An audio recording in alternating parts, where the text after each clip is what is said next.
Doing any spring cleaning, you might want to add your digital items to that list as well. Your cell phone, tablet, laptop as well.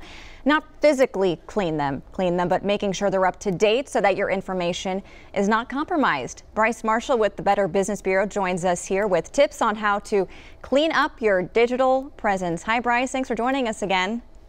Hi, thanks for having me. Hey, so let's talk passwords and logins first. Would you recommend updating these on a regular basis, or can we use the same ones that we've had for years now?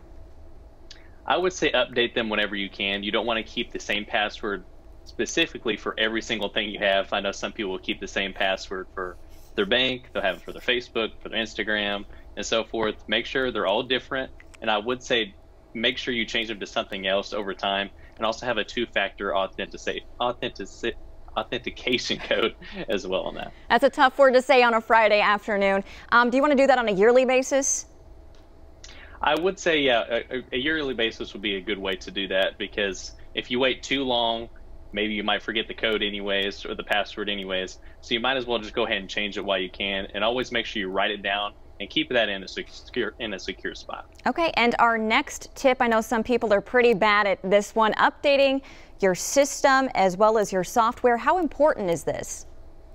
It's pretty important. You want to avoid procrastination. Having the most current software, web browsers, and operating systems are some of the easiest and fastest way to protect your most sensitive assets. Okay, and technology, of course, is not perfect. It can crash or even get hacked. Hopefully not, but it can happen. How often should we be backing up important information stored on those devices?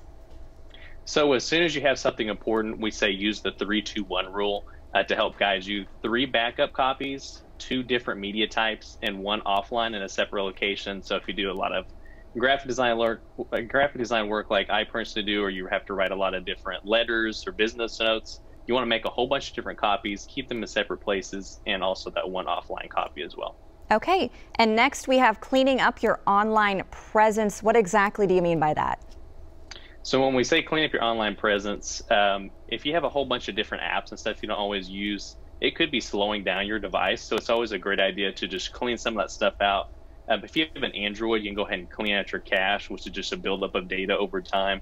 Clean all that stuff up, and it might make your devices run a little quicker. Go ahead and clear out like your browser history after every year or so, just to kind of get rid of all that stuff. I personally also would not keep passwords saved on your device, because if you're not careful, and let's say you give out your password to your computer to someone that you're not super trustworthy, that isn't like a close friend or family member, if they log in and all that stuff is already on the computer, it makes it really easy for someone to just hack in and take over all those accounts. Okay, and then I think our final tip here, be careful of what kinds of things you're posting online. I see a huge problem of this on Facebook with people answering quizzes about their hometown, their friends. Why do we not want to do this? So quizzes on social media are fun, and keeping in touch is a necessity these days, especially with COVID-19 and the pandemic going on.